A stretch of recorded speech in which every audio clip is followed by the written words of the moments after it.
Olá, meu caro telespectador, que está perdido nesse vasto YouTube de conteúdos toscos. Seja muito bem-vindo a mais uma película deste canal. Hoje nós iremos analisar as curiosidades mais estrogonóficas do mundo de Yu-Gi-Oh! Nesse vídeo em formato de iceberg, para dar mais visualizações. Então, se você gosta de Yu-Gi-Oh! E gosta desse tipo de humor extremamente duvidoso, já deixa o seu like e se inscreve no canal. E depois pega no meu Camada 1, a ponta da fimose. Você sabia que o Yu-Gi-Oh! Clássico que a gente assistiu não foi o primeiro anime de Yu-Gi-Oh! Acontece que existiu um anime de Yu-Gi-Oh! Antes do Duel Monster de caráter extremamente duvidoso. Este Yu-Gi-Oh! Popularmente conhecido como Yu-Gi-Oh! Zero realmente parece ter relações com o Tinhoso. Olha só, parece que o Gilberto Barros não estava maluco. Esse anime era muito mais sombrio do que o que a gente viu na TV Globinho. E envolvia até tortura psicológica. E o pior de tudo,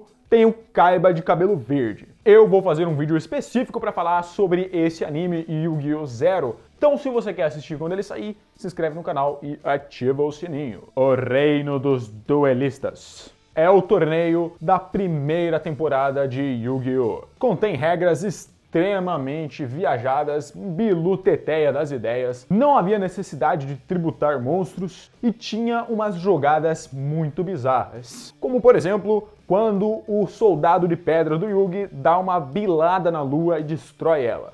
E isso acaba influenciando no deck do Mako Tsunami, que era de monstros marinhos. Ou então quando o ataque elétrico do Rei Caveira dá mais dano no outro monstro porque eles estão na água. Ou pior, quando o Yugi funde o Cemitério de Mamutes, que é um monstro, com a Flecha Viva, que é uma carta mágica, e usa isso para destruir o Dragão Supremo de Olhos Azuis. Eu já falei sobre essas jogadas bizarras e o porquê que elas existem em um outro vídeo que eu vou estar deixando no card caso você queira assistir. As cartas do anime são diferentes das versões originais. Por quê?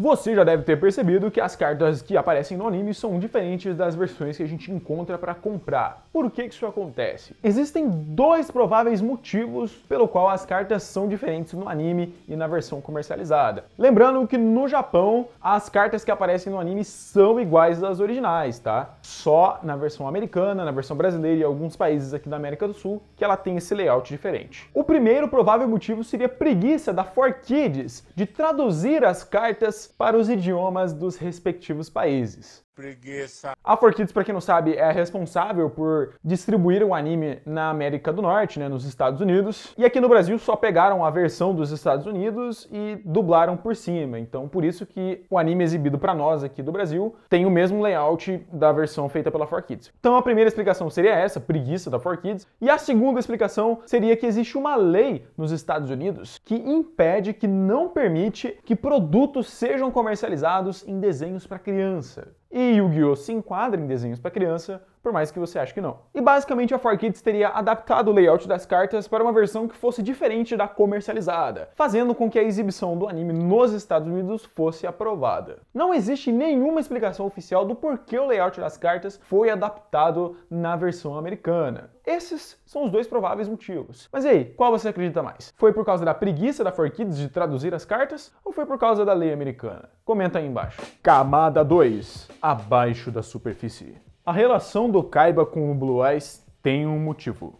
O Kaiba é completamente obcecado pelo dragão branco de olhos azuis. No anime, a gente vê essa obsessão dele retratada de uma maneira bem leve, mas no mangá, ele chega até a causar a morte de pessoas para conseguir as cartas. Essa obsessão, essa relação dele com Olhos Azuis, vem do seu passado. O seu antepassado, lá no Egito Antigo, tinha uma paixão chamada Kisara, que carregava consigo o espírito do dragão branco de olhos azuis. E é por esse motivo que o Kaiba do presente é completamente obcecado pelo dragão branco de olhos azuis. Quem assistiu a Batalha da Cidade no anime Yu-Gi-Oh! Duel Monsters e principalmente quem leu o mangá sabe um pouco mais dessas histórias do Kaiba. Ataque Infinito mais um.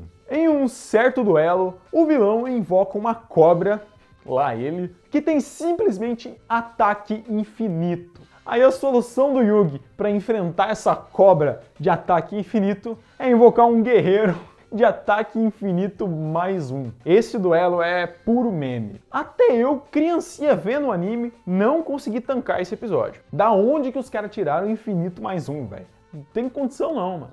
O primeiro layout das cartas era bem diferente. E eu não tô falando desse layout não, tô falando desse daí. As cartas nesse layout não só apareceram na versão japonesa do anime, como também foram comercializadas. Você pode ver que o ataque era um pouco maior em uma caixinha do lado direito da carta, e do lado esquerdo a gente tinha a descrição. Conforme o passar do tempo, as descrições das cartas foram ficando muito grandes, e eles tiveram que criar um novo layout para caber essas descrições gigantes que as cartas estavam ficando. Por isso, eles diminuíram o ataque bem pequenininho no canto e adicionaram uma caixa maior para as descrições. Essas cartas com o primeiro layout são extremamente raras. É muito difícil você achar uma original com esse layout. O primo do Joey.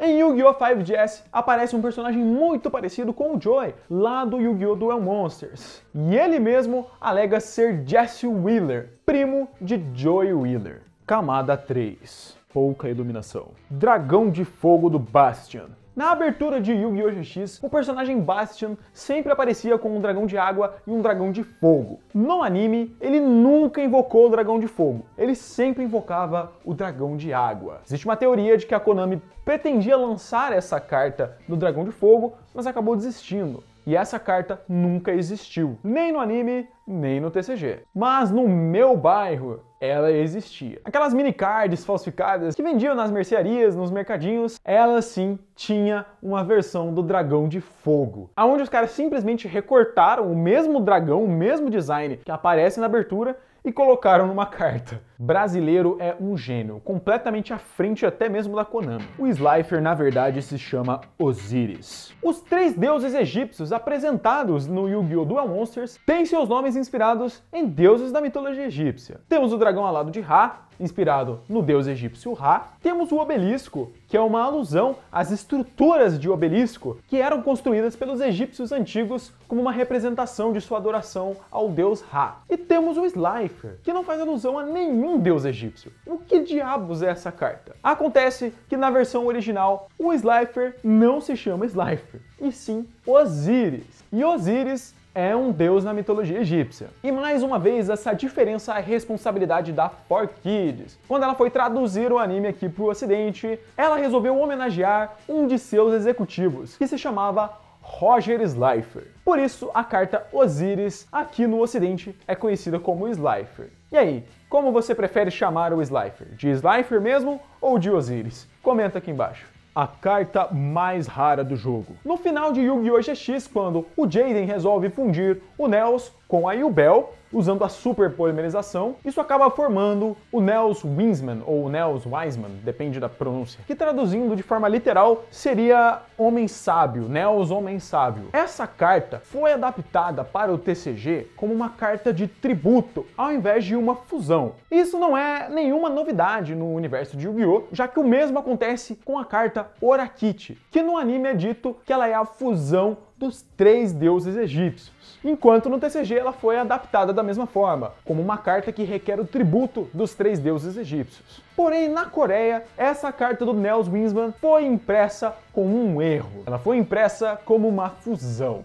Obviamente esse erro foi corrigido, mas quem comprou essa versão do Nels Wiseman na carta roxinha, na carta de fusão, possui uma das cartas mais raras do jogo, que não podem ser usadas, infelizmente, mas não deixa de ser uma carta extremamente rara e é original. O vilão sempre está do lado esquerdo e o bonzinho do lado direito. Se você reparar nos duelos nos animes de Yu-Gi-Oh!, pelo menos a maioria deles, sempre mostra um quadro dividido entre o vilão do lado esquerdo e o herói do lado direito. Isso na maioria dos duelos. Por que será que isso acontece? Será que isso é uma forma da Konami mostrar sua posição política? Magic Card e Spell Card. As primeiras cartas mágicas do TCG possuíam entre o seu nome e a sua arte a escrita Magic Card, como você pode ver aí na imagem. Depois de um tempo elas foram modificadas e surgiu a escrita Spell Card. Você já deve imaginar o porquê essa mudança aconteceu, né? Os pais e mães boomers ao longo do mundo estavam proibindo seus filhos de jogar Yu-Gi-Oh!, alegando que eles estavam praticando magia. É bizarro, né? Se você chegasse na Idade Média e fizesse aquela piada de arrancar o próprio dedo, era bem capaz de você ser queimado na fogueira. Camada 4. Escuridão Profunda. O mangá é completamente diferente do anime. O mangá de Yu-Gi-Oh! Duel Monsters é completamente diferente do que vemos no anime. Muito mais focado no desenvolvimento da história dos personagens do que no card game, além de ser bem mais pesado e com mortes bem tensas. Algumas dessas mortes foram adaptadas, mas a maioria ficou no mangá, e as poucas mortes adaptadas para o anime, a 4Kids fez questão de censurar elas. Carta do Trunks Super Saiyajin.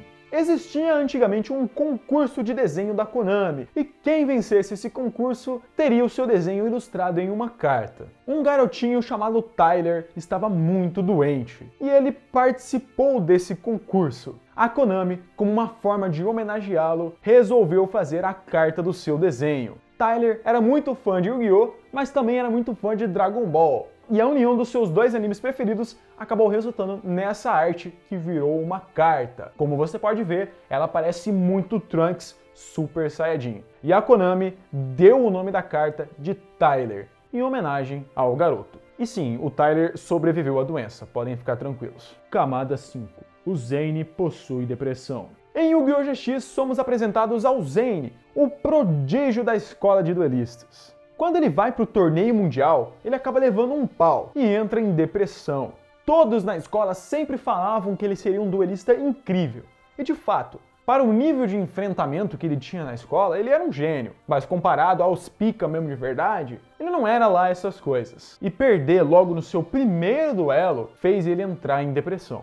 O anime não aborda muito bem o fato dele ter desenvolvido a depressão lá no torneio mundial, mas para um bom entendedor, e principalmente se você assiste um anime um pouco mais velho, fica muito claro que o Zane entra em depressão depois que ele volta desse torneio. Depressão é uma coisa seríssima. Se você tem sintomas de depressão, procure ajuda imediatamente. O Lacre de Orixalos. Existe uma carta que o Yugi usa no anime e que foi adaptada para o TCG de uma maneira bem polêmica. O Lacre de Orixalos, que na sua descrição estava escrito simplesmente que o perdedor do duelo deveria dar a sua alma ao vencedor. Obviamente, isso deu um problemão e a carta foi retirada de circulação e depois relançada com uma nova descrição. Quem tem essa primeira versão do Lacre de Orixalos tem uma das cartas mais raras do jogo, a Morte de Pegasus. O anime do Duel Monsters e o mangá são bem diferentes, eu acabei de citar isso na camada anterior. E uma das diferenças mais gritantes é a morte do Pegasus. Depois do duelo final entre Yugi e o Pegasus no Reino dos Duelistas, o Bakura, que é muito melhor desenvolvido como vilão no mangá,